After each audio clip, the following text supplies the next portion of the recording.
Our journey is at its end. We've finally reached part 4 of our discussion of Duel of the Fates. Is it actually the end? We'll find out by the time this thing's recorded. But we will talk about the epic Act 3 of Duel of the Fates, Episode 9, the script by Derek Connolly and Colin Trevorrow. In this episode, we're going to get into where the characters all go, what happens to them, and how this story comes to its conclusion.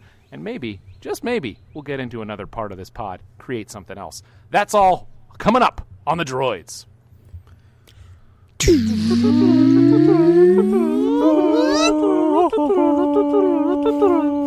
I forgot.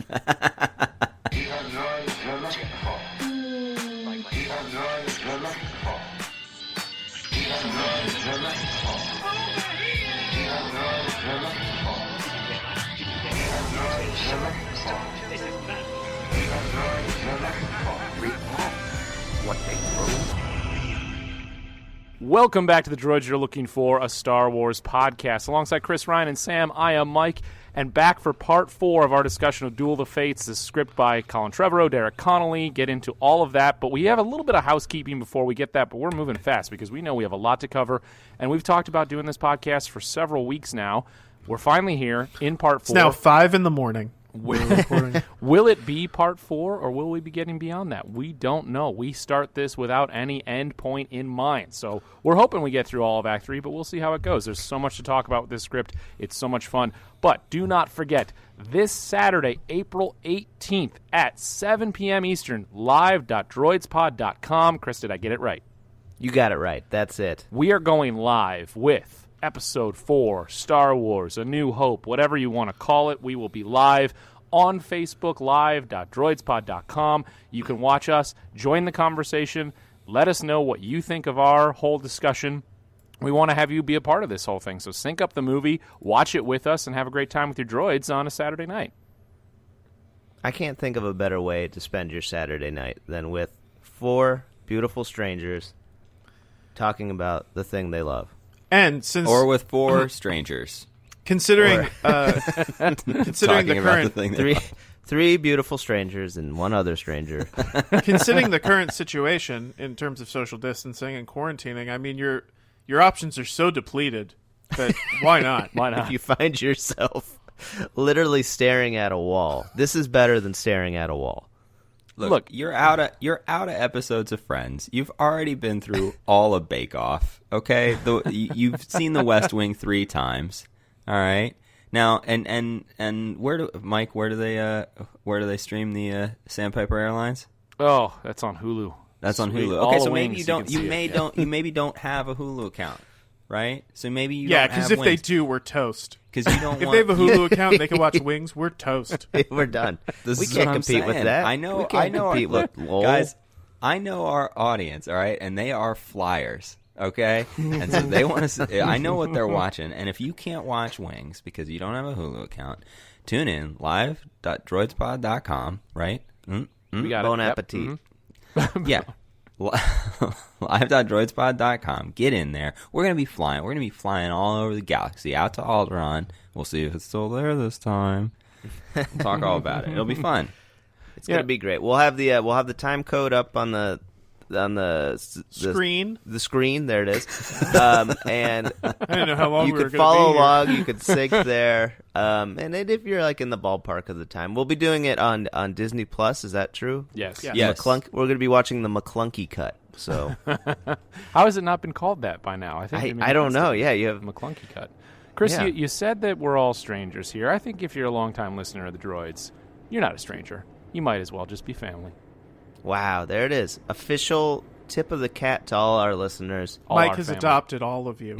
You're now It's the Pod Live Garden.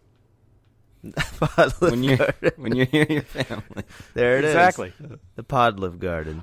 All right, other things going on in the Droids world. We want to get right into part 4, but we do have to mention, leave those reviews on iTunes. You will get a chance at the beautiful, again, beautiful, not stranger, not strange, it's beautiful artwork from Sam. An art custom piece that he will make for you as we choose from those reviews. So leave those for us. Sam, anything else that people need to know about these beautiful works of art you're creating? They're watercolor. They're going to be roughly like 4 inches by 6 inches or 5 by 5, somewhere in that. They're a small piece, but it's going to be completely custom. Average you can piece. name the. They're an average piece. You can name the, you can name the scene, character, ship, whatever you want. I'll paint it. You can see some examples on our Instagram at DroidsPod. But yeah, we'll pick one out of every 10 reviews we get. Hey, Sam, if I leave a review, am I eligible? No. I'm going to say I know for a fact you already have we'll a paint. circle back on that. Because I wanted to think, what is the most awkward frame of Star Wars that's ever been made? Because I want you to paint that. Oh, thanks, Mike. Well, I'm glad. There's Okay. quite a few. That's a great question. There's an incentive for you guys out there to leave some reviews. You got 10, 11 movies of And I all want Star Leia Wars. and from Luke Attack of the kissing. Clones. I want Leia and Luke kissing in Empire, but I want you to change Harrison's face so that it's kind of like he walked in like whoa, like a French forest, and I want he you had to just- make it more graphic. He just got the news. He knows what's up. Yeah. See, this is not He's like just opening a door not just straight from the film. You can interpret it how you would like, and Sam will follow that. to an extent. It's gonna. Yeah, there's. We don't want to get Sam on any watch lists. Any more watch lists? Yeah, he's not going to show you the scene after Anakin arrives with the younglings. He's not going to show you how that actually played out. Sam, Good that's luck what I flying to want. Canada after that. Huh? All right, we'll say from a screen or photo reference. Would you make one of Anakin killing younglings? Excuse me, killing youngling. I'd have to think about it. That'd be hard for me, emotionally. I mean, like, I as gotta start graphic coming as up with possible aliases. is what we're asking. Everybody talked at once. What? As graphic as possible is what we'd be asking. But It's Sam, all I want now. let- it's let- really all I want. Let's Okay. wrap I'll it up work on it. there on that. Let's just say, make sure you leave those reviews and get a chance. We're making jokes, but really we've talked about it in previous podcasts. Sam, we all have a custom Sam, and it is one of the things we cherish most. So The way we're asking for these reviews is like we're in some kind of Breaking Bad type situation where we need the reviews. We are. we do. Uh-oh. You guys made that deal? Well, all right. So the only other piece of news before we get into this is that there is going to be an 8-part documentary on The Mandalorian that's launching on Disney Plus on May 4th when The Clone Wars ends, same day. So for those of you who are caught up, enjoy the conclusion of The Clone Wars. But also, 8 parts. There were only 8 episodes of The Mandalorian. They are going to do a documentary per episode, or not documentary per episode. And that's going to play out. I believe they're doing it. I don't know if they're doing it week by week or all at once, but that'll be fun. And, good old Favreau is back to his dinner for 5 days, and he's going to do roundtable discussions with the people who made the show. So some light within these dark times as we get to relive our Dinner for 5 love. I did love Dinner for 5. Yeah. I hope David Milch is on this episode. And Michael What do we think Rappaport. What do we think the runtime's going to be of each of these? I'll 3 give to it 6 minutes. 20 minutes. That feels right. For 22 Favreau to minute- talk about all of the technology that he invented for this. Well, think about it. They probably had like an hour planned documentary, and they took that and now cut it up into 8 episodes. So maybe they took some cutting room floor footage to get a few more episodes in there. Hey, in your reviews for the paintings, also say what color you think Dave Filoni's cowboy hat will be. That's how we'll know. How many times can we should make it like a drinking game where you can say, like, anytime he says George's vision, you can drink to that. Anytime someone says practical. All right, let's get to part 4 of episode 9, Duel of the Fates. You know what? Actually, I have to take off. Maybe we should push it. Yeah, okay. You know what? I You guys agree. texted about this separately. Yep. Have to I'm being a little go return a mischievous book to the boy. library. I don't read. Probably not the place you want to be right now, Chris. No. Let's Too quiet. recap where we are. So, as we begin Act 3 of this script, Finn and Rose have completed their mission to send out a message using the Old Republic system in the Jedi Temple. But Kylo has thwarted it by using his new power to end the transmission from afar and destroy the temple. Finn and Rose thrown asunder. Rose falls deep into a dark cavern as they were leaving on the zip line, where we don't know if she survived. Finn surrounded by stormtroopers and in desperate peril. Poe and Chewie are headed back to join the Resistance after Rey uses the Jedi mind trick to send Poe away in what is widely regarded as the most devastatingly beautiful moment of the sequel trilogy. Anyone who thinks otherwise has been dismissed from existence. Oh my gosh. Wow. Yikes. Rey and Kylo are both headed to Mortis, Kylo to seek out the power there and Rey to stop him. Rey has just seen the darkness in herself when she uses darkside lightning to take out Hisoka Ren, whose mask reminds her of the day her parents left her. Kylo has learned the power to take the living force from others by, thanks to Torvallum, who he also took the living force from, and he's ready to gain the last bit of power to give him the ultimate power in the universe, all from Mortis. So, that's where our characters are left to be. I don't think we need to talk about our expectations here for Act 3. Let's just kind of get into it. And beginning with where we start things off is, I think, what sets up a really interesting moment for Finn and his Stormtrooper arc as he he finds a Stormtrooper. I believe he kind of escapes within the rubble of everything, finds another Stormtrooper, jumps him. This is RK-514. He tells him to take off his helmet and to remember his parents. You had a name once. Do you remember it? RK-514 shakes his head, says no. Get a name. That's the first step. Then what? Find something worth fighting for. Now, I think this is just... we can't call out every moment of what happens in the script going forward. We'll never get this thing done. We'll be on part 37. But I wanted to set that up because it's a really great payoff later on. So we can talk about that when we get to the payoff. But just some dialogue there that I think could be cheesy, but in the right hands could be done well. And again, this is still a working script. So set up, and then we have Rose with General Hux in what to me felt like a pretty classic Star Wars dialogue bit moment back and forth, where Hux is torturing Rose and says, while she's on the vertical torture rack, "Are you comfortable?" And she says, "Yeah, I have one of these at home."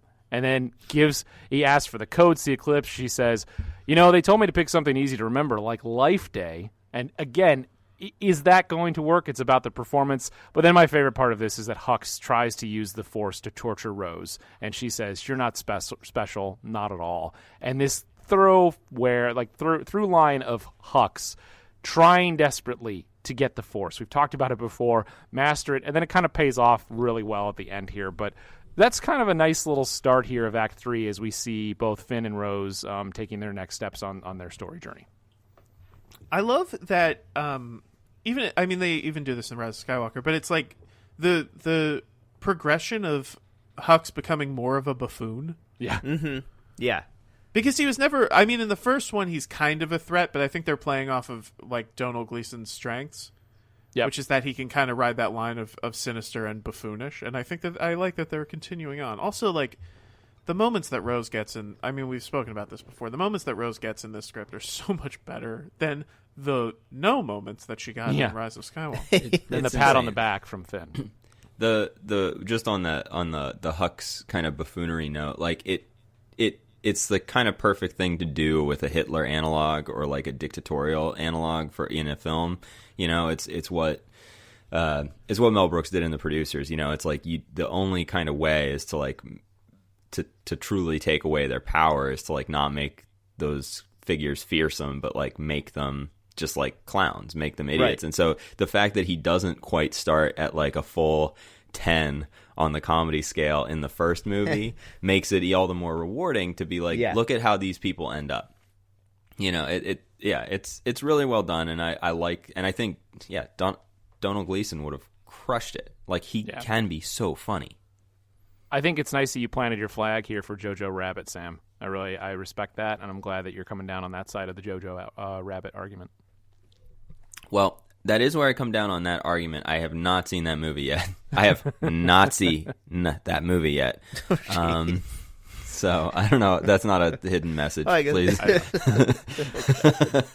Well, and I do want to say, I've said it in the previous editions of this podcast, but I again, Hux, it is all the funnier that, the Force is available to anybody and he just wants to be evil and he can't access it. I kind of feel bad for the guy, but I like the buffoon aspect as you're talking about. I guess, just maybe I'm a Russian troll and I want to see Hux win.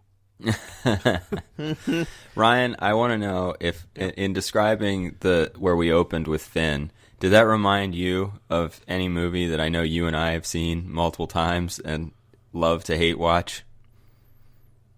With Finn? With Finn and the stormtrooper. Is it the Martha? No. It reminded me, though, of the Justice League, the Batman Flash moment of just save one. Like, I don't know what to do. Like, how do I start type thing. Yeah. That was a good modulated voice impression. Thank you. Thank you. I have, honestly, quarantine, I've had just a lot of time with my impressions. With your dialect coach. With my Batfleck, with my Release the Snyder Cut stands that I hang out with online in the community. No, I actually think all the lines. I mean, look, we've talked about it a number of times before on this script that it's like the lines themselves would probably get an additional layer of polish, but also I think there is the magic of this cast, like the cast of the original trilogy, like much of the cast of the prequel trilogy. Like, they cast well. They have people who can take lines that look like this on the page, that look like they told me to choose something simple like Life Day that like maybe reads as a little flat or a little clunky, and it's like they're gonna sell it. The charisma, the music, the light, everything's gonna work together, also, and it's gonna crush. Here's the big secret of like big Hollywood movies. Most of the scripts, the dialogue reads flat. Mm-hmm. Like most movies that you love, if you read the script, you'd be like, this sounds cheesy. Yeah, I bet. I gotta say, that's why it's hard to read scripts. It's like dialogue it seems bad. Dialogue popped for me, this whole script. I loved every bit of it, and maybe my imagination just wanted to love all of it. Well, that's the thing. Yeah, I mean, it's just all how people paint the picture, right? I think the script is just only one part of the movie. And you know it's what? The sum of the whole. My brain is painting a Sam masterpiece when I read this. There it is. Trying to give you a tip of the cat there, Sam. I appreciate it. I love it. I'll paint this whole movie. Do we want to cut back and forth between Mortis and the battle on Coruscant, or do we want to just like focus on one of those and go forward? I'm opening this up to the group. I say we go as the script goes. Yeah, okay. So in this, we also find Lando. Leia has made a trip to seek out Lando as he owns a cabaret club. This kind of felt like a little bit of a weak spot. It's just more of let's introduce Lando so we can pay him off later when he does have his moment, very similar to The Rise of Skywalker, where he comes to the battle at the end, bringing with him a bunch of smugglers. But I didn't feel a whole lot in here, as it just was kind of like, Han told me to protect you, but this is too big a fight for me, so I'm not joining. And then she just kind of gets back on her shuttle and leaves. I will say that at least like a club owner who like, I don't know, that it's a better, it feels like a better fit and a better intro than what they did in Rise of Skywalker. Yeah. It's also implying this is going off the Last Jedi thing too with Luke that I know pissed so many people off, but it's implying that like Lando at the end of Return of the Jedi, that everybody wasn't just like fixed. Yeah. Like it's like in Rise of Skywalker, Lando like at the end of Jedi becomes like the good guy, one of the good guys, and so continues on that way, and like everybody stays cemented as they were. But in this, it's like, the rebellion ended. Things were okay for a little bit before the First Order took hold, and so he like went back to what he knew how to do, which is like smuggling and kind of being a it's like not an underbelly guy, but he's like he rides that line, right? And it's like it's also kind of just that theme of Star Wars of just like sad dads, like Han Solo.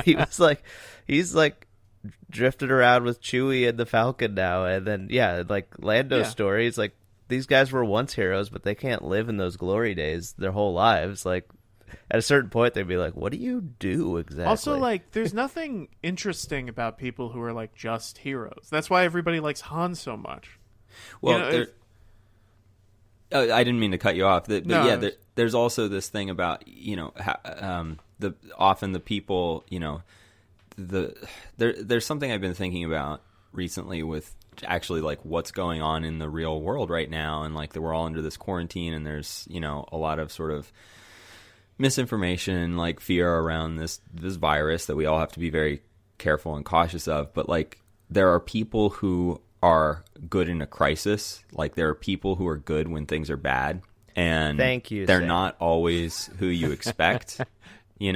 Like Chris's calm stability has shocked me, quite frankly. But like this idea that like Han Solo and Lando Calrissian and some of these rebellion heroes who may have to varying degrees, sold out or been kind of crummy figures in life before the wars, and rose up to when they were needed and when the time was right. Like, it's no guarantee that then becomes their life. Like, there's something interesting about that to me too. That it's like people can be kind of built for a time and place. This is a weird tangent. I love this conversation. Well, Lando says the clientele are mostly First Order, but what can I do? It's like, he's in the same dilemma he was in the first time. It's like he'd prefer not to deal with the Empire, but boy, I brushed off this scene a little too much. He is an opportunist. Yeah. Say that again, Mike. I said I brushed off this scene a little bit. You guys showed me there's a lot more to it than I took away. Well, it's just like it's a high level approach that they took. That's different than the Rise of Skywalker was.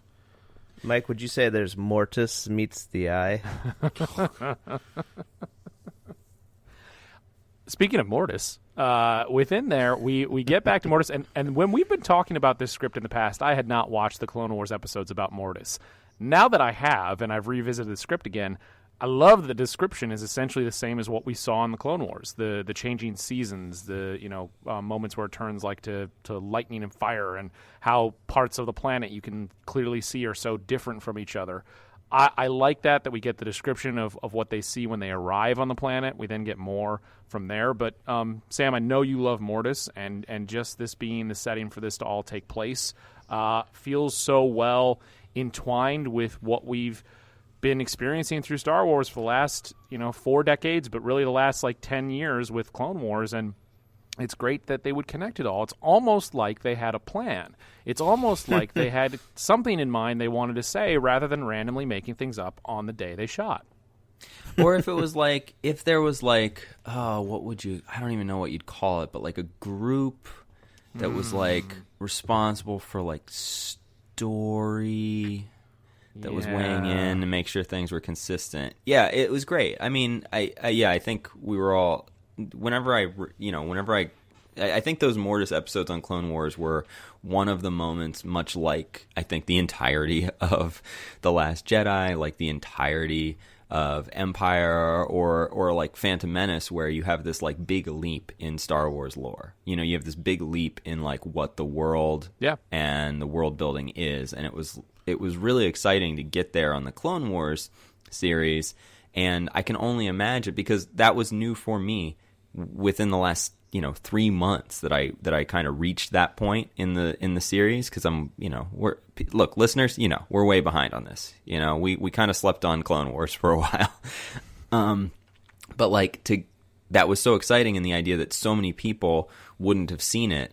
And I don't know what the response would have been. I don't know if audiences would have been frustrated to see something new, something that wasn't what they expected or thought they wanted. But again, there's this isn't going to go how they think, and they're going to be upset, Sam? What's so frustrating about Skywalker? They, what they seem to have done with the Rise of Skywalker was sell out for the short-term satisfaction at the expense of the long-term story. This thing would have, I think, over time, this film, which there's stuff we're going to get to in this part that I don't love, and we already talked about. I don't love the romantic, Poe and Rey angle that they kind of teased. Stop hating on my ship for me.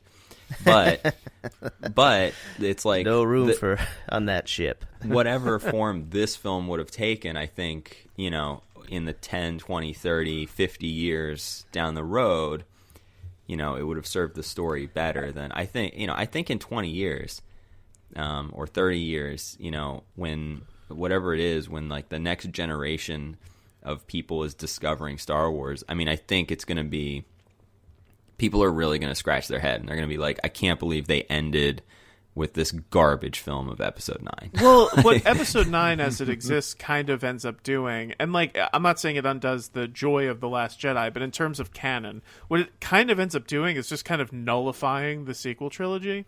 Yeah. It kind of just returns everything to the status quo that it was before, and it's okay, Like it didn't happen. There was actually no like growth in the quote unquote galaxy. It completely No one neuters reached any everything they balance. did. Sorry, I should say it neutralizes it. Where it's like everything that changed is unchanged, and now it's back to exactly how it was. So it puts it in this strange place because they can't do anything now except kind of just be like, we're starting anew. Because I don't know if that's fair to Claude.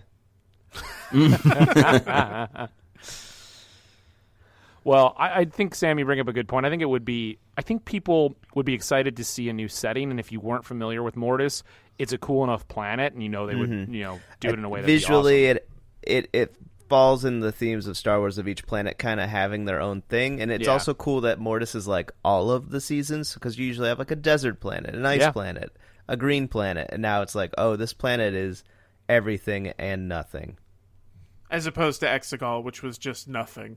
Which was just like how like every planet has its thing, and Exegol's was dark blue. Exegol's was like big clouds off in the distance, and lightning with chalkboard scratches as the lightning came in. That's basically That's like someone saying the theme of this movie is revenge. It's like that's not a whole theme of a movie. We go back to Finn, and he crosses path finally with Dade, who we met earlier in the story, who's one of the people who've been living kind of underground within Coruscant. Dade introduces him to the 10,000 so citizens ready to fight back. It's a bit of a convenience that they find an army just waiting for them, but I don't hate on it. It's been done. I call him Daddy, by the way. Sorry, it's D-A-D-E. I think it's really Daddy. Confusing in the script if Finn was referring to another character as Daddy. You're like, wait a second. Sam doesn't know how to spell. But, I like the army thing because the implication, the story that they tell very quickly is that people have been ready to fight for a long time. Yeah. They've just been waiting for the opportunity. I thought the musical number where they're like, do you hear the people sing? I thought it was a little on the nose, but I kind of liked it. It tied into our world. It's a little bit Demolition Man. It's a little bit Dennis Leary. Yeah, it is. Like, it is. Underground people, barrel fire. Like, but I think that's, there's a barrel fire or like a barrel energy beam or something. I think in the bucket of sci-fi tropes, so having an underground population that has been like oppressed by a technological government, I think that is ripe for the picking. Sure, I mean it's Zion, it's the cops in Dark Knight Rises to an extent. I wouldn't call that an underground society. It's kind of how the audience is like gets a little bit of a sigh of relief. They're like, oh, I do exist in this world now. Like, yeah, I'd be one of them. Yeah, exactly. I'd be one of those people with the ratty beanie on. Exactly. Like whatever. Eating some kind of meat from a stick. You guys apparently didn't that's all they do. You guys didn't relate to the patrons at the Taco Bell and Demolition Man? Because that's who I thought I was. I related to the shells. You just still haven't figured out the seashells. I always look at the costuming of these, like, Matrix or Demolition Man or like dystopian, Escape from New York movies, and I'm like, I want that homemade cable knit sweater, but before it got all holy. Yeah, exactly. Yeah. What are they doing? That looks so comfy. They can't make clothes down there. They can grill everything on a stick, but they can't make clothes. Where do I get a poncho made out of hay? Is this part? Sorry, did we talk about? Is this before? Or after, this is after the like sewer journey where he Sam. I can't. We only have 82 hours in this whole breakdown of the script. I can't mention every part. Contractually, we are limited the number of episodes. This is an uncharacteristically, as described in the script, it is an uncharacteristically like gross moment, I think, in Star Wars when Finn ends up in the sewer and there's womp rats and then I forget what it's like a Gyrock or Gryok or whatever, and it is described. Trevorrow and Connolly describe it in just such gnarly. It feels like a James Cameron or Ridley Scott creation or something. Feed on the refuse encased in the gelatinous mass. That's quite a gelatinous mass is great. So that was my nickname in high school. We see there's kind of a jump scare like horror moment from which Data or Daddy, some people say it, both ways, saves Finn and brings him to this city, and it's a great scene, and I think like this continues the development. We saw Finn, it plants the seeds when he when he steps up with this one stormtrooper and encourages, he steps into a bit of a leadership role, and then here he goes full leader. It's really cool. Well, and speaking of that, this felt very, to me, Captain America Winter Soldier-esque. Not necessarily stepping into a leadership role he hadn't had before, but the way that Finn addresses everyone. And, if you think of that scene and just Chris Evans' performance, I'm thinking like that hopefully John Boyega could pull off something similar. When he's on the intercom, you're talking about? Yeah. Winter Soldier? Yeah, exactly. And in this, Finn takes on the comm system, and he says, "My name is Finn. I bring a message from the Resistance. The First Order rules by fear. They build ships to intimidate us, wear masks to frighten us, but they're the ones who are scared. This is not the time to hide underground. If we take the capital, the galaxy will join us. Together we can strike back. Together we can resist." And I clearly, as you can tell, I'm not a performer, but I feel like I just got chills, though, Mike. I got chills. I did too, yeah. I love it. I love when everyone starts chanting Rufio after that. It says the old woman grabs her spoon, so she's like the wisdom of the underground dwellers, and she starts rapping on the side of her wooden glass or whatever they're drinking out of, and then I love that it has the detail of cutting from alien to alien, which I think is just something Star Wars does very well. You're like, hey, that guy's cool. I wonder what his story is. Star Wars cuts from alien to alien very well. I agree. I agree with that. I think we could have had some nice Easter eggs in there, too. Like some characters from smaller bits of canon that would have popped up who've maybe been... Claude. Well, is it here Dex or later Coruscant? that they reference Six Eyes? Is it... Oh, like, yeah. But, like, that's a good... Like, clearly, like, you see the... Even in this early draft of the script, you see the like... moments where they're like, this is a great moment to drop in exactly what you're talking about, Mike. Like one of those, like, it's not even quite a cameo. It's just like, it's just an appearance of something that you've seen before. They do it in Rogue One really well too. You see similar aliens. Well, and even in Solo: A Star Wars Story. Yes. At the sabacc table. I think isn't there a six-eyed at the sabacc table, I feel like? I think you're right. Well, we go back to Mortis, and while we're at Mortis, I think we get what starts to be some of the, callbacks to other Star Wars, but just really this conclusion that is wonderfully thought out. And to start on Mortis, and even if you didn't know anything about Mortis because you were not familiar with the Clone Wars, to see Rey and Kylo arrive on the planet and immediately be flashed back into some of their past, which obviously is relevant for the story. It is a good storytelling tool, but it feels right for Star Wars, that to be in a place that is strong with the Force, that they might have visions connected to what their past, present, and future could be. So Rey is brought back to her time on Jakku, brought back to that moment when her mother and father leave her. She's doing the come back, wait. She's there, and you can see her mother trying to keep her safe. She says to Luke, as she's asking for Luke, they were afraid. Why were they afraid? And Luke doesn't answer, and her anger and fury only builds from there. I love how contentious she is with Luke in this. Yeah. It's so good. Yeah. It's so good and interesting, and it like forces us as an audience to like rethink him. I know that people don't want to rethink him, but like to me, it's fascinating.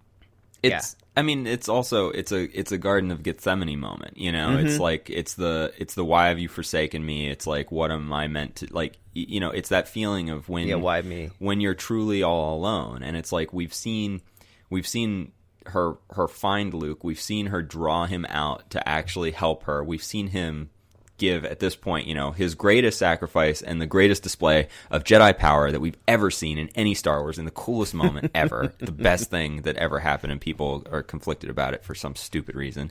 And then he's like with her throughout this movie, and like you say, Ryan, this combative, like, more like it's not an arrogance, it's just like it's frustration, and it's like it's the minds not meeting. It's the young energy frustrated with, you know, older wisdom and viewpoints. Yeah. Much similar to it's a young, so good. It's very similar to like a young Luke who like thinks they know the answer or just wants the fast answer. But there is like ultimately Luke had to figure it out, and ultimately Rey has to figure it out. Also, by the way, from a storytelling standpoint, if you want at the end for the audience to be relieved that their protagonist is not alone and have an emotional catharsis in realizing that they're not alone, we need to believe that they were alone. Right. Yeah. And then after that is one of the coolest scenes in this script. Well, we To get me, the flashback with Kylo. we get Kylo as a younger version of himself. I'll let you. I'd love to see that CGI, baby. Ryan, I'll let you kind of jump in a little bit more, but I want to say that like this is kind of a house in the woods. We just kind of get the sense that this is where Leia and Han have settled down, and this is the first time that Kylo has returned in his. Well, Ben has become Kylo. Even in the script, he's still called as Ben instead of Kylo, and Han doesn't want Leia to see him. You know, his mother can't see him this way. That's one of my favorite lines in the script, by the way.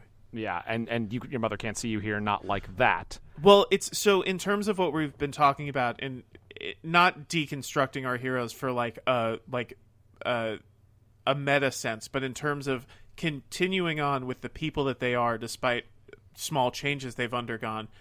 This is a very weak moment for Han. He's not receiving his son with like full love and acceptance, and like saying like, "Listen, we just want you home." He's saying like, "You need to leave. Your mother can't see you this way," and it's implying that like it adds so much more weight to the interaction he has with Kylo at the end of The Force Awakens, because it's acknowledging that Han knows that he made massive mistakes. This is probably a moment that not only haunts Kylo, but has haunted Han, obviously, until his death. So it's like, it's explaining why Han may be so filled with regret, as opposed to just rage at Snoke or having this feeling that he has with Leia and that scene in The Force Awakens where he's like, he's gone. It's like, Han isn't the spiritual person like Leia. He's not like a big picture guy. He just sees like, you're here, you're not who we want you to be, and so I need you to go because it'll upset your mother. Right. It's this like very weak. It's an upsetting thing for Han to do.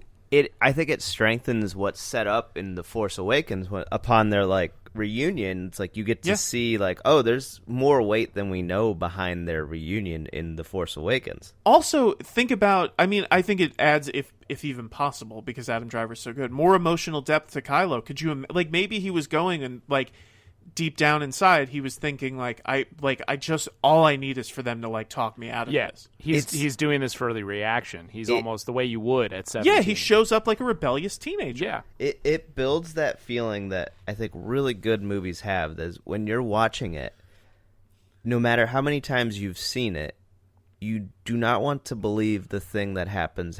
So like Star Wars has that for me a lot, where it's like Han Solo's not gonna get frozen, or like Darth Vader's not going to do that, and then you think it in your head, and you like know it's not going to happen, and then it happens, and that's what makes the movie so exciting.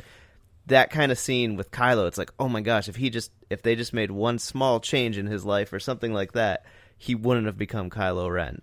And like in a good film, watching a character make the wrong choice is like one of the most inherently dramatic and compelling things that you can experience. And if you think about who would be in that scene, if you think that it's Adam Driver, and let's think about like Harrison Ford now playing that scene, and then they would obviously do some digital, de-aging. It would be I'm sure. be Solo guy.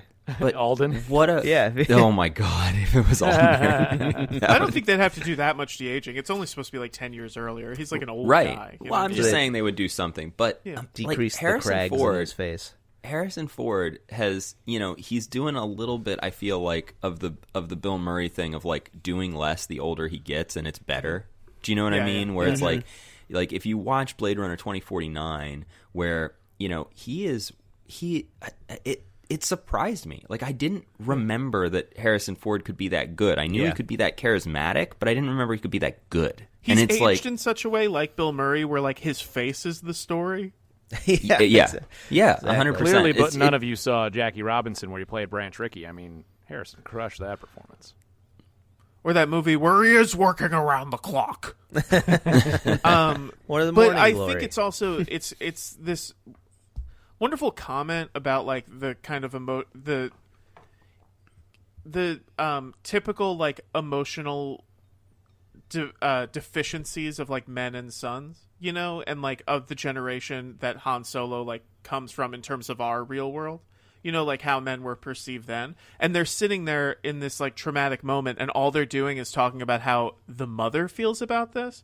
And like Han is incapable of talking about how he feels about it. Like, you know, Ben is blaming Leia for sending him away, and Han saying like she wanted you to learn. But Han is acting like he had no agency in it. He's like behaving like kind of a father who sits in the chair and is like, oh, whatever your mother wants, you know, and like that reaps its own emotional damage. And he says like, your mother loves you. Like that's his comfort to him. He doesn't say anything about how he feels. Well, but he does. Loves him. He does say, and it's the callback to the line that Leia has at the end of The Last Jedi. He does say, "You have everything you need right here." And I'm not. I think Ryan, the way the scene is read is spot on. I think there's a little bit of credit in there of like the reluctant father showing love. Of course, yeah. I'm saying what I'm saying is I don't think that Han has the way he's drawn in the scene. He doesn't have the emotional capability. Yeah. It's like that's his deficiency. Yeah. Is that he literally doesn't even know how to express it. And it's how your son reads that. It's how a 17-year-old reacts to that. Because a 17-year-old can't emotionally understand everything that their father probably does want but can't say. And I think that makes it even more nor should powerful. it fall on him to do so. No. You know, it also, I mean, you mentioned the line, you have everything you need right here. And the writing on this is very good because it also ties back then to Force Awakens where he's like, give me your lightsaber. So it's like there is it kind of is tying that whole little story of like there's like 3 lines basically that you could sum up their relationship with, and they hit them all here. And isn't it all the more powerful that it's not a memory that he's interacting with or not interacting with that makes you sort of believe that it's a Force ghost, but it's not a Force ghost, where this is an actual thing that happened between the characters? Yeah, it's a memory. Yes, I think in Star Wars, I always struggle with kind of the flashbacks, like fourth wall time changes and shifts, just because originally they're kind of not paced that way, and I think that Star Wars is like a story that you're kind of watching in real time unfold, even though it's a long time ago in a galaxy far, far away. But I think they did it really well in this instance. I also think like something that's interesting about this script is I think JJ, we've talked about like what he was doing and what he was trying to do, and Chris, I've kind of come around to think like maybe your read is correct, that it was just like he just straight up made the movie he wanted to see and he thought he wanted to see and he thought people would want to see that. But it's funny how many of the scenes that like are echoes of what Trevorrow was doing like just feel like weaker versions to me. Like the whole thing with like Finn and Janna as like the whole payoff for Finn's Stormtrooper rebellion is like less good than where this script goes with it. The scene between, Adam Driver and Harrison Ford in Rise of Skywalker, that's a lot of people, that's their favorite scene, and I certainly think the 2 actors do a heck of a lot with that scene. But then you look at like, this idea where it's a memory to a very painful and like fulcrum moment in Kylo Ren, Ben Solo's life, and new information. It's like 100 times better. Also, by the way, this scene that we've been talking about for the last 10 minutes is a page and a half long. Yeah. It's just so dense. That's pretty wild. I think I kind of keep going back and thinking of like the Rise of Skywalker in the sense of like Spider-Man 3, where they were kind of like, well, we got to put this in there and we got to put this in there, and then what happens is you put so much into the movie that everyone only gets like a 6-minute segment, and then you can't really build off of anything there. I think we really missed out on a Poe dance sequence, if you're asking me. When Poe goes emo? Yeah, I needed that. You mean EPO? Did you just like correct yourself? You just punched up your own bit. You perfected it. I'm a Force joke dyad.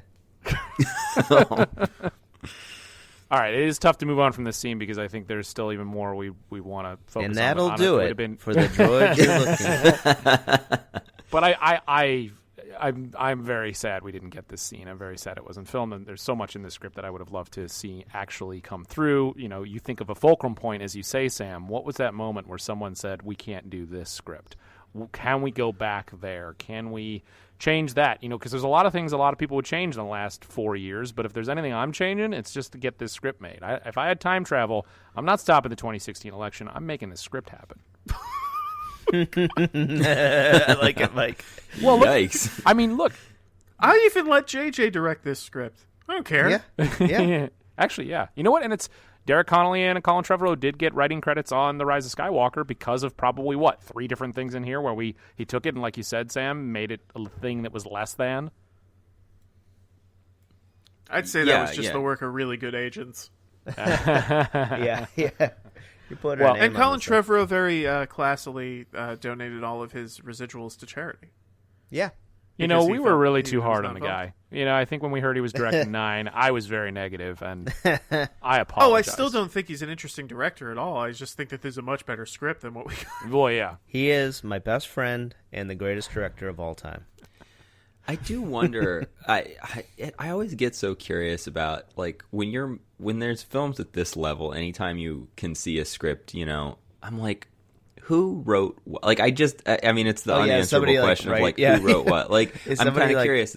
Yeah. You know, did Trevorrow do like some broad strokes and then Connolly like wrote this thing and it's great, or did they sit down together and write it, or was one on dialogue, one on story, or what? You know, You mean the way that like JJ got a writing credit on the Lawrence Kasdan script for The Force Awakens?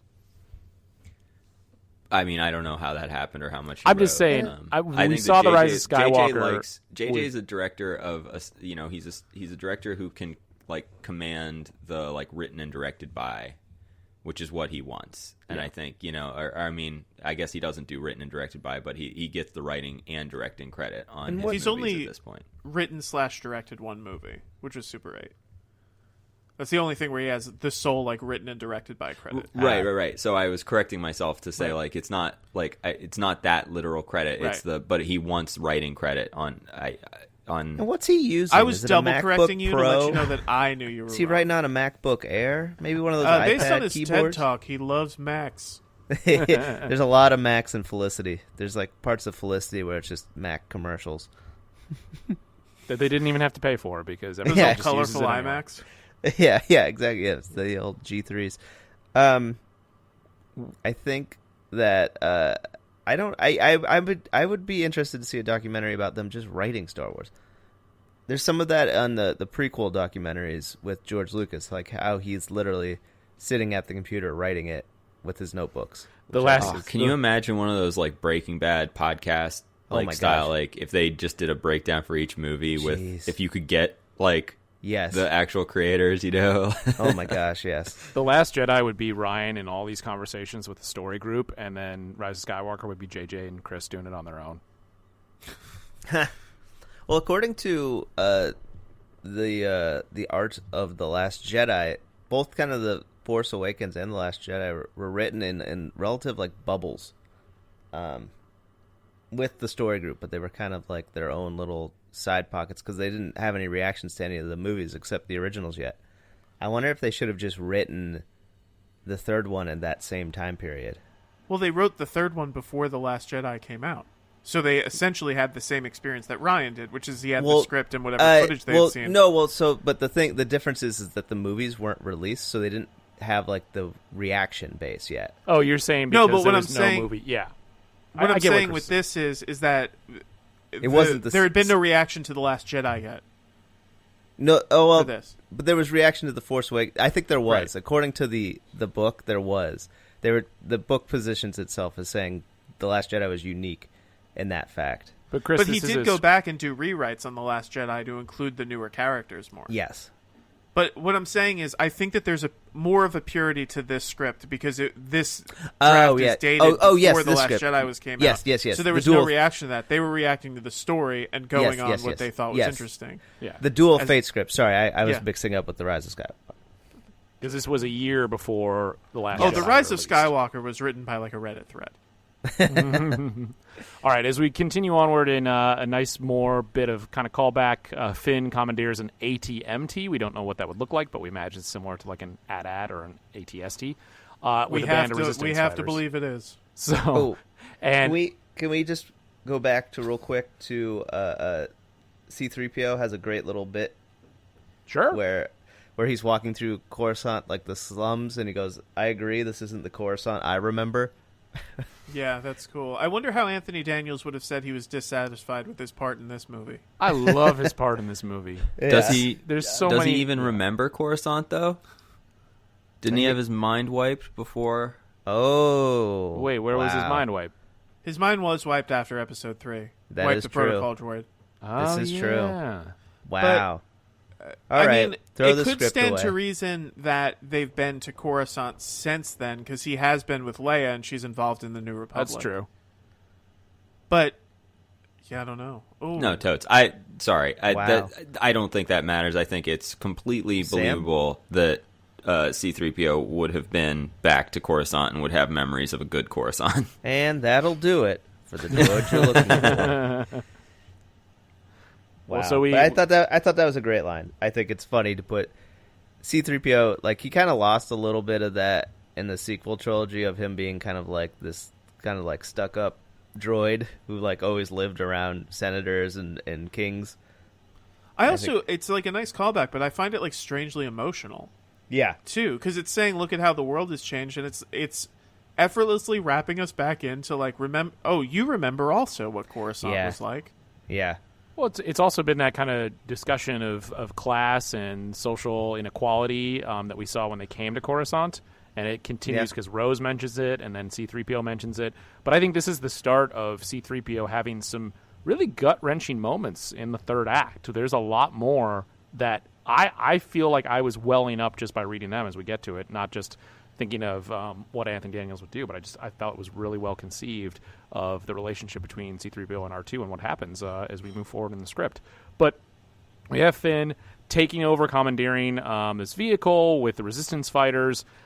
We then find out that Rose has escaped. Hux is sending off the Brute Troopers, who are Mandalorian Brute Troopers. They're disappointed that the regular Stormtroopers aren't doing the job, so they want these mercenaries. And these mercenaries are built up in the script as certainly a little bit more imposing, less likely to miss every shot that they take, and they're Mandalorians. So I wonder if there was part of, like, if they were doing this script, they would have said, okay, they can't be Mandalorians because we're doing a whole Mandalorian show. It might tie in. Oh, that's true. I don't know. It might have tied into what's the Logan director and Walk the Line? What's his name? James Mangold. It might have tied into Mangold's Boba Fett movie. Oh, yeah. Possibility. I think for those Also, kind there of could be Mandalorians that are less than honorable. You know, Well, they there are, have all the yeah. tools, but they then didn't there's stick a to story the code. there in Rebels and in Clone Wars. I think for these kind of moments, I've noticed films do it a lot now. It's just like these are like video game moments in movies where it's like, oh, stormtroopers are easy to beat, so now we have to give you a harder boss that has better aim. Well, it seemed like they were almost trying to do that in Rise of Skywalker with like the Sith troopers. Yeah, I Like, don't know, that felt who to were me just like a toy move. They're like, we got to have something did else feel to like sell.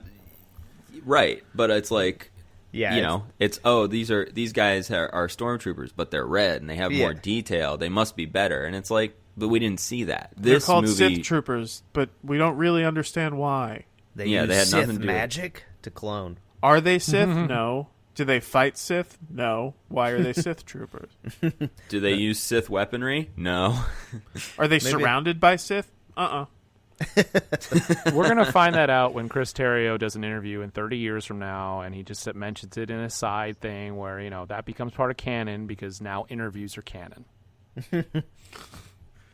They're taking the J.K. Rowling approach where they just tweet out a change. Yeah, exactly. Which actually is kind of what Star Wars has been doing, as they tried to make up for what It does JJ did. feel like that's exactly what they've been doing. But that's in the story of Star Wars, though. Changing it after the fact. That's true. That is how Star Wars works. So as the Brute Troopers make their way into the battle, eventually one has gotten the drop on Finn. grabs a blaster, puts a heavy foot on his chest, is about to aim for his heart, says last words, FN 2187, and suddenly he's taken out by laser fire. Finn looks up, a unit of stormtroopers are coming his way, and the leader takes off his helmet, extends his hand. It's RK-514. We met just, 20 pages ago in the script? Yep. Lifts Finn to his feet, hands him a blaster. He says, Rafe, and Finn says, I like it. And you know what? We didn't have a lot of time for this to happen, but I still love it. I think they should have named him Rick. It does feel like it should have been RF 127 or whatever it is. Yeah. Rafe. Just because that would follow on the Finn Rafe. But I almost wish he would have said what? And he goes Rafe, and he's like, "What are you saying? What does that mean?" He's like, "Rafe." What? Rake? No, Rafe. Rafe. It'd be funny if it was a name if he was Steven. Steven. Just hearing someone say Steven in Star Wars would be really funny to me. Or if he said or if he was Luke. Yeah, I was gonna say he's like, your name is Luke Skywalker. Wait, what? Oh, you Have you can't ever take that noticed one. in movies there's never two Johns? Yeah, exactly. But in life there's always two. There's just so many. At least There can only be two. No, I think this is Mike. I'll say you mentioned we didn't have a lot of time for it to pay off, but I think the counter argument to that is we had 3 films for this to pay off. Yeah. And also 20 minutes in movie time. I think with the way this movie continues Finn's growth, it does actually feel like he has a full arc between Force Awakens, Last Jedi, and Duel of the Fates. And so this pays off in a big way, in which when he's introduced in Rise of Skywalker and feels just like a completely unrelated character to the one we've seen in the last 2 films, the whole thing with Janna doesn't pay off at all. He's charismatic as an actor, but it doesn't mean anything. Whereas this, I think, actually does. It's the way we met him, Yeah. Ugh. Well, and to see him inspiring other stormtroopers. And the line that's in the script that we would have obviously visually represented is the other stormtroopers take off their helmets and throw them aside, diverse faces with a new purpose. And that's the way to conclude Finn's arc. I mean, that's what he brings following his desertion from the First Order to have him get to this point. I mean, that's what would have been the bigger emotional payoff and felt like everything, as you said, Sam, led to this point for him, and it's oh, okay, that's great writing. Right. And Mike, you missed the underlying word there. Freedom. Oh, I did miss that. Here's the thing, and I'm not saying this to dismiss. I'm not even saying this to dismiss any skill or what you said, Mike. It's not even great writing. It's just competent writing. Well, that's true. In the face of the Rise of Skywalker, it feels great, but yeah. Yeah, but it's just these are the rules of writing for this kind of story, and they followed them. Good on Poe. Good on Poe and Finn for coming up with names on the fly like that. Well, Finn didn't come up with a name here. Rafe named himself. Oh, okay. Well, then that's good on Rafe. I wish I could name myself. My name would be Striper Vortex. I think my name would be Rake. R-A-K-E. Sam? Luke Skywalker. I'm going to go with MT7184. Beautiful. So as we move on from here, we kind of get a little bit more of Leia. I don't know that Leia has as much to do in the back half of this as we would have expected, but it's still this moment where Poe is convincing Leia to go and help with the battle on Coruscant. She's a little reticent because she doesn't feel like they have the forces to help, as Finn has an army. So Leia and Poe kind of have the culmination of their relationship where Poe becomes the leader, and he kind of says in this one, the rebels fought for the Empire and won, or fought the Empire and won. You showed us it could be done, but that was your war. This one's ours. Let us fight it. And it feels like a larger conversation to be had. It's kind of the okay boomer moment. Yeah, a little bit. I think I would have loved if Leia was like, I just went and saw Lando, and then Poe was like, what's the Lando system? I do think there's a little bit in this script that, again, this is where I don't love entirely what they do with Poe. I don't love the love story. I feel like he's kind of made into this person who has, smuggler connections or something, kind of like what they did in Rise of Skywalker. And I do feel like what we saw at the end of The Last Jedi was like Poe's realization that like being a hero isn't always like charging in and leading the fight. Like sometimes it's knowing when to retreat, it's knowing how to manage your resources and like save who you have. So I would have liked if this. I love that line. Like I think Oscar Isaac could deliver that. It's like, this is our war, let us fight it type. Like that's a great rousing line. But I would have liked to see in this script more of some of that tension of like, we've been running, I've done it your way. We've preserved, like, what have we been saving ourselves for if not this moment? Like, now's the moment, Leia. Like, we have to take that shot again. And it's like, I think even the people who didn't like Poe's arc in The Last Jedi would maybe appreciate the way it's like, he has his moment to come back and do it again. He was foolhardy in, rushing the whatever class, destroyer class, the Dreadnought. Ship, the Dreadnought class destroyer, in The Last Jedi. And now it's like, well, I know this move looks on paper as foolhardy, but like we've saved up our resources and our men, and we've stoked the fires for this. This is the chance. Like that feels like it would have been a cool arc that I don't think this version of the script has. I wonder if they would have gone there or not. But I think that would have been cool.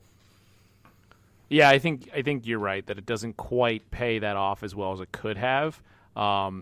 It sort of just winks at it rather than like fully engaging in it. But there's also, I think they limited what they could do because they tried to focus on other areas of different characters, and it kind of feels like he got a bit shortchanged here. So as we go forward from here, we're now back to Mortis. Kylo making his way to the sealed stone door, and this is finally what's been building throughout the entire film.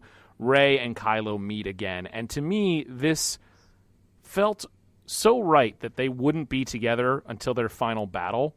And obviously they have the Force connection, they have the ability to speak through the Force like they did in The Last Jedi, but it feels like this is similar to The Force Awakens, where the first time they met, neither one of them had the mastery, or obviously Kylo had more skill than Rey did, but there was a little bit of a recklessness to the way that they fought. There was something wholly new about that, and for them to now come back and be cyclical, ending the trilogy on them having one similar final battle, felt appropriate, rather than it happening in the middle of the story. For the two of them to be fighting at the end as the climactic moment just felt very Star Wars. It felt like, okay, we've gotten this, we've seen it before, but now we see it as they're more powerful, they're more competent, they're more weathered, they're more experienced, and now we see them at the height of their powers having what is another battle to a higher degree, which, yes, is kind of straightforward action filmmaking where you show it again and you make it, you up it and you give it a little bit more that's going to wow audiences.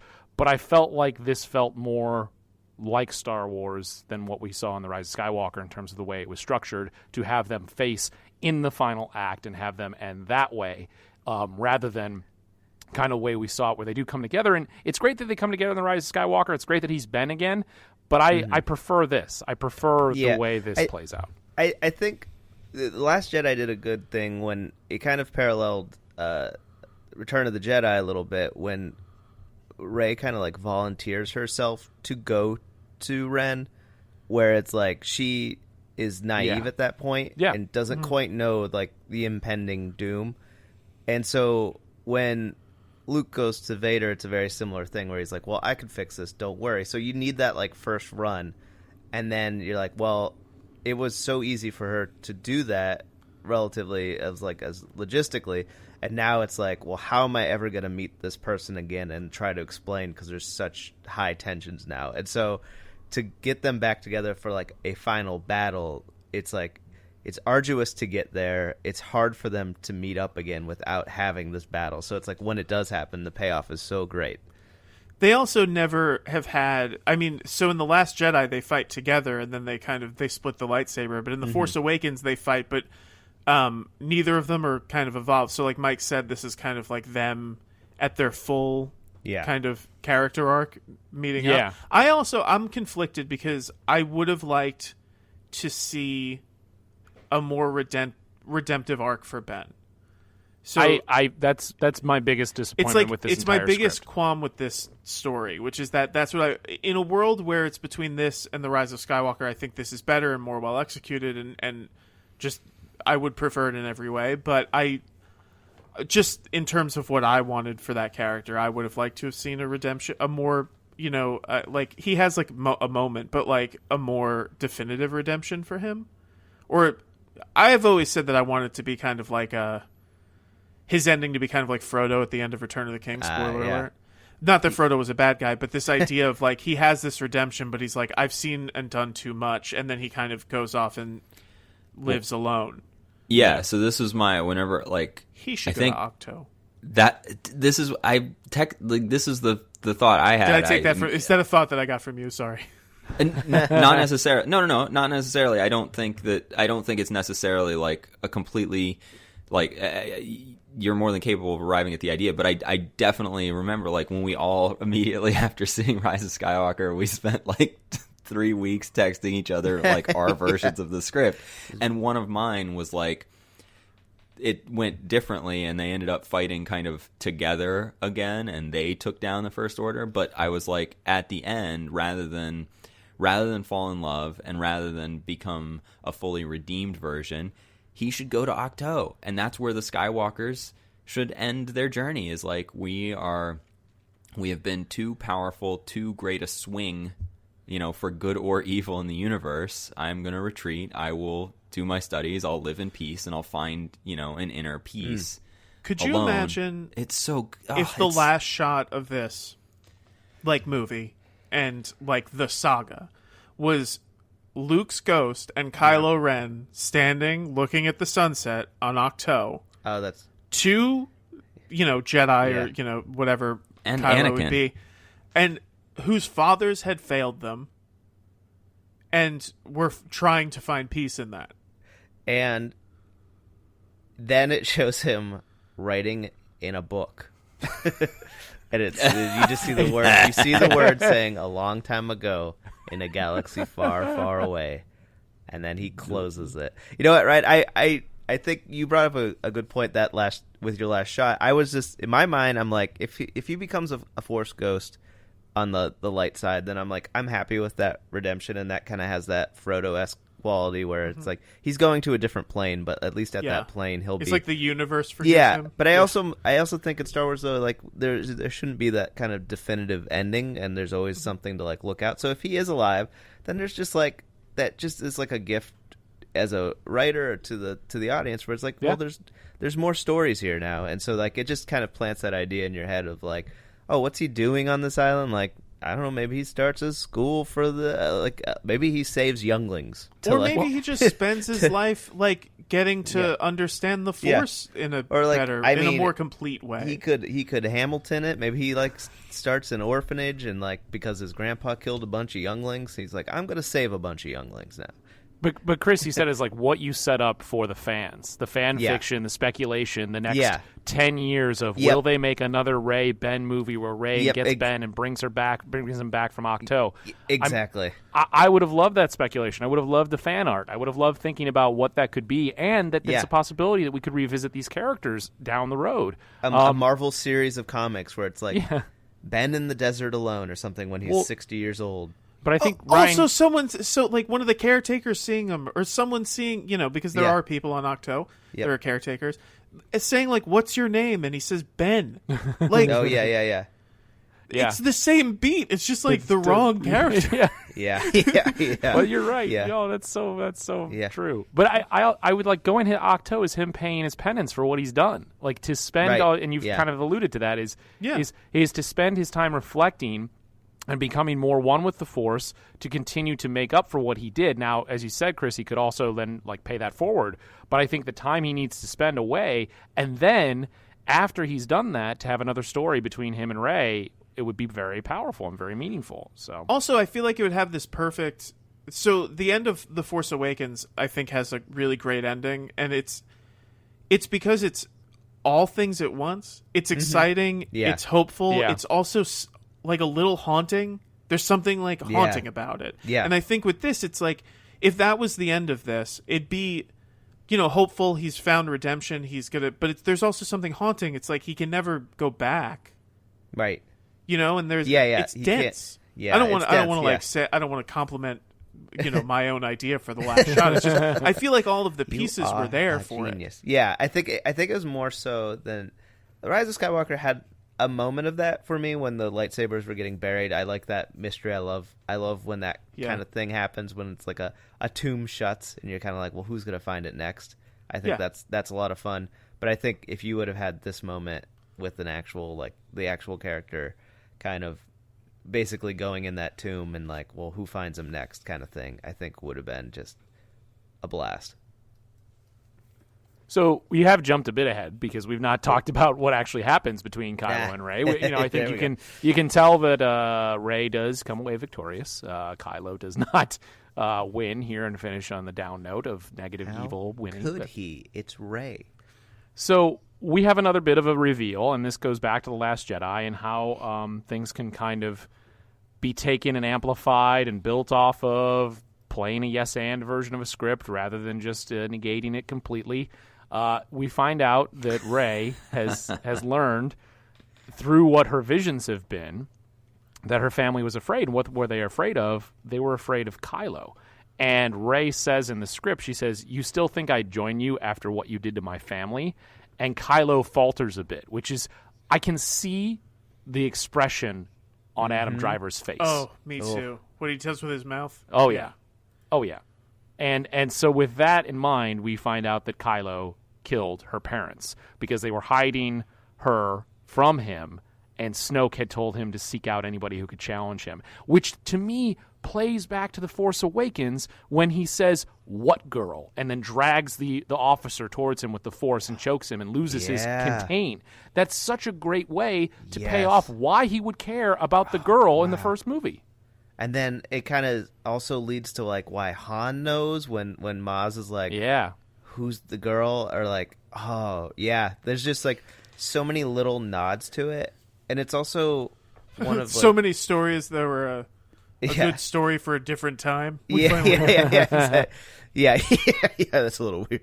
But you know what? If you spend all your time on making her an actual animatronic, it's more interesting than the story you could tell about her. Different departments, they did a great job.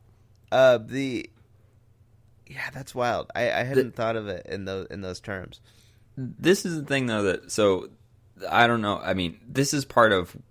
I don't like this bit, actually. I like what you guys are, Mike. I actually really like what you're saying in the way it like is a stronger kind of yes and it rewrites and redirects the story in an interesting way. But this is a thing that I don't like, and I feel like it's a screenwriting like movie shorthand, and it's like an assumption. Maybe it was once true that it's like you have to directly connect your film's villain to the hero's pain or incompleteness. That's right. And it's like the thing they did with Tim Burton's Batman in '89. It's like they made that in a way to quickly, in their mind, give shorthand to why Batman and Joker are opposite sides of the same coin. They made Joker's origin Jack Napier, who was responsible for the Wayne's deaths. They made Jack Napier the Joe Chill of that movie. And it's like, I don't know. I think it kind of works in that movie, but I also think it's one of the parts that you don't need in that movie.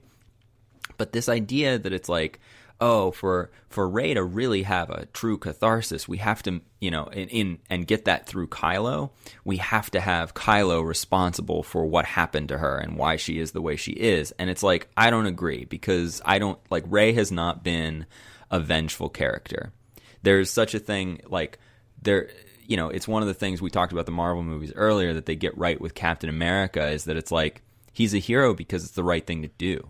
He's a hero because the other guy's bad, and he's just like, well, I don't want a bad person having power over good people. And so I think the idea of like, at this point in the story, while I'm not trying to take away anything that you said that was interesting, guys, but like, this was a thing where I was like, this feels like someone like doubting that we would believe that Rey had a reason to fight Kylo, and it's that's crazy because we honestly, yeah. Go ahead. Sorry. That's where I fall a little bit on it too, as you're saying this, because there's something that doesn't sit right with me about it, in as much as it's saying that like there's taking away a completeness of Rey, that it's like she can't have these emotions and these feelings separate from her pain that she has with her parents, which I think is kind of weakening her character a little bit and kind of not giving her the completeness that that she should have, which is that she has an experience with Kylo Ren. She has all of these things that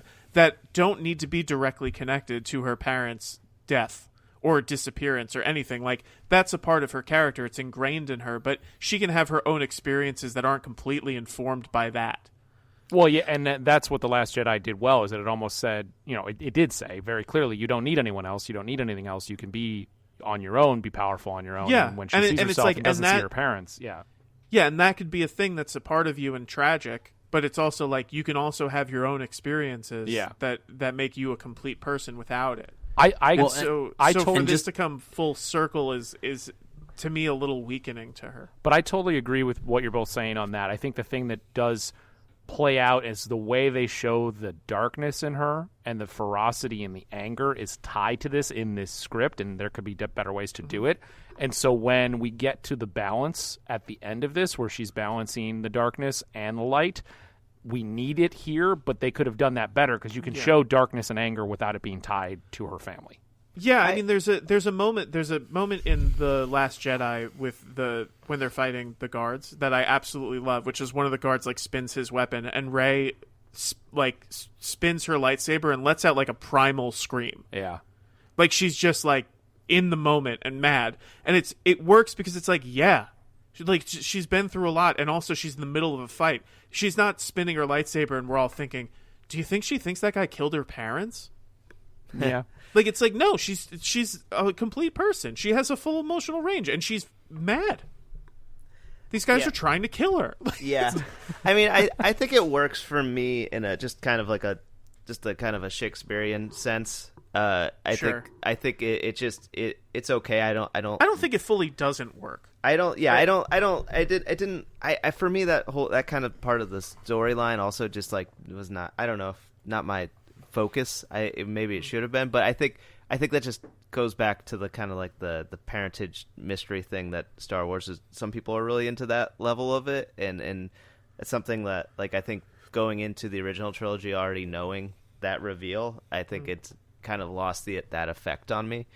I think that the parent reveal, or the reveal that he killed her parents, I think kind of harkens back to what George Lucas was originally doing to everyone in the script. I think it's almost a nostalgic move to say that he killed her parents, because George Lucas originally told everyone on the set and everything that the line was like, no, I killed your parents. Right. And so I think it was just kind of just basically the same idea of Return of the Jedi, Revenge of the Jedi. I think they were just kind of doing a nostalgic move there of taking it. I'm sorry, my cat decided to jump on me and is licking me now profusely. I feel that in case anyone's yelling at their computer or phone right now. George told everyone that the line was, no, he killed your your father. Yeah, Obi-Wan. Yeah. Obi-Wan. Yeah. Not that Vader said that he killed his father, because he right. But just the idea that someone like that or whatever killed your parents. Yeah. A betrayal. Yeah, but she already saw him kill her surrogate father, and then I think the bigger like letdown between Rey and Ben happened in The Last Jedi. Like when he didn't join her, and when he in fact expected her to join him, that's the biggest, deepest well, that she can fall down. It was absolute heartbreak, and that works in that movie, and it would carry over into this one. So again, like I think we don't need to belabor it, but like. Yeah, that's fair. They're over seasoning the dish. Yeah, where it's like no one's like, I don't understand. Why is Kylo so bad? Like, we get it. But they do call back to that, Sam. I mean, there is the again reaching out of the hand and saying please, except this time it's from Rey to Kylo. It's just that they also add this before it, which is not as interesting as exploring her conflicted feelings for him, the conflicted meaning and belonging that they both are seeking that would have been more interesting to explore. I think one of the reasons why I like initially was like, this is great, is because it didn't completely dismiss what I loved before, that she was no one. Like, it didn't take that and ruin that. And so I was like, okay, well, this is better.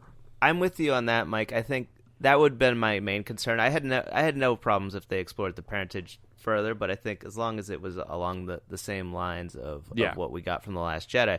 But I think to your point, when you're saying when she reaches out, I think one of, like, just as a message and like an act of just kind of like Jedi evenness is, like, if you're reaching out to the person that you now know killed your parents, like that's powerful. Like, that's a lot. Like that's like Batman's not shaking hands with the Joker. No, he hits him right after he puts his glasses on. Yeah, exactly. So I think they're doing it. That to me is kind of like what the saving grace of that scene would be, and kind of what takes that vengeance element away. Like, she can be angry and she has to beat him, but like the fact that she's given an opportunity to say, "Hey, like, we could do this."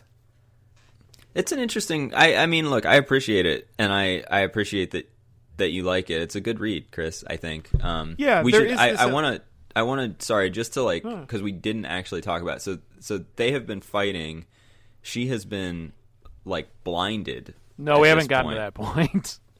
Yeah, at the we only talked. Yeah. We haven't. There's this cut back though. Because if we're going along the script, it's where she finds out. She says, you killed my family, and then they're like, flash to. We see the flashback, and then it's like, I know, and they're about to battle. I'm saying if we're talking about the reaching out moment. Oh, okay, sorry. Yeah, I just figured we jumped a bit ahead. Yeah. Yeah, and I feel like we were talking about it without context. So like yeah, okay, we can get to it, I guess. Well, guys, if you're not understanding what Chris is talking about, we'll get to it soon. I think, it was just a brief mention that there's a mirroring of this scene from The Last Jedi, except Rey does it this time, and we're going to get to that. But we have clearly reached the point where we are doing a part 5. I think that's clear to everyone. Part 4, part 2. Part 4, part 2. Yes, of 7. My cat wants this. She's like, please stop talking about this movie. But if we want, we can continue and finish the story here of Rey and Kylo and the battle that they have, and then go back and talk more about Coruscant, whichever way we would prefer to go.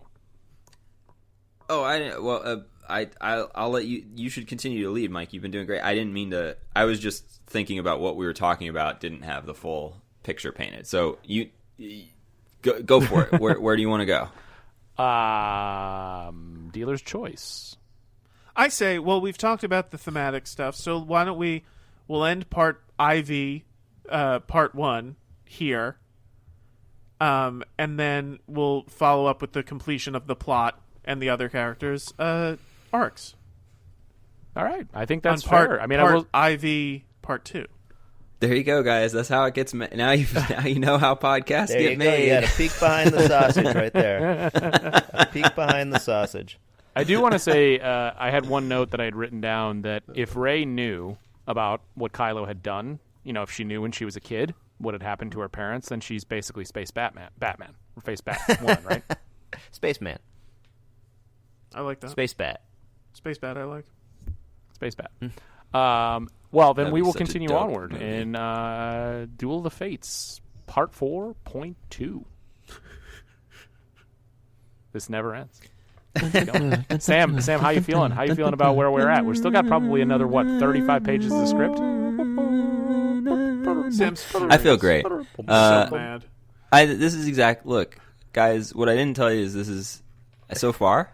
This is all going exactly to my plan. We'll get there someday. Look, I think. Look, here's the thing that matters. Here's the thing that matters to our listeners. Yeah, we're putting out great conversations. We're putting out great content.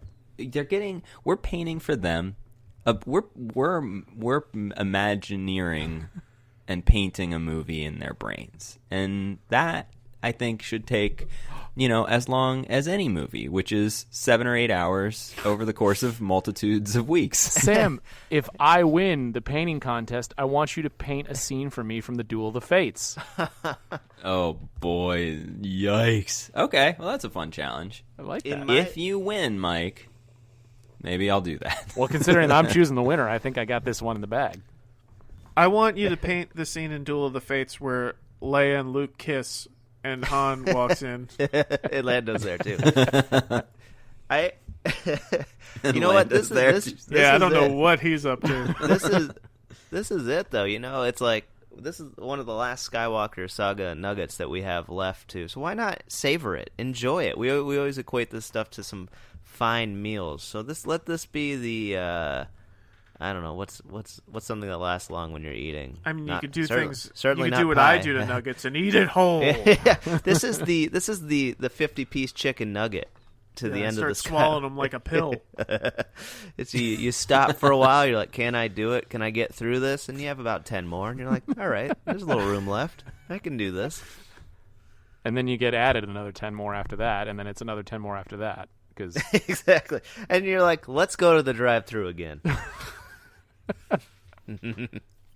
Well, that is going to do it for this edition of the Droids You're Looking For, a Star Wars podcast. Don't forget, April 18th, 7 p.m. Eastern. We are going live on live.droidspod.com. You can watch us there. Join us for, of course, the original film, 1977 Star Wars. And be sure to rate and review us on iTunes. Email us, droidspod@gmail.com. Twitter.com/droidspod, Instagram droidspod, Facebook the Droids Podcast. You can find the live there as well.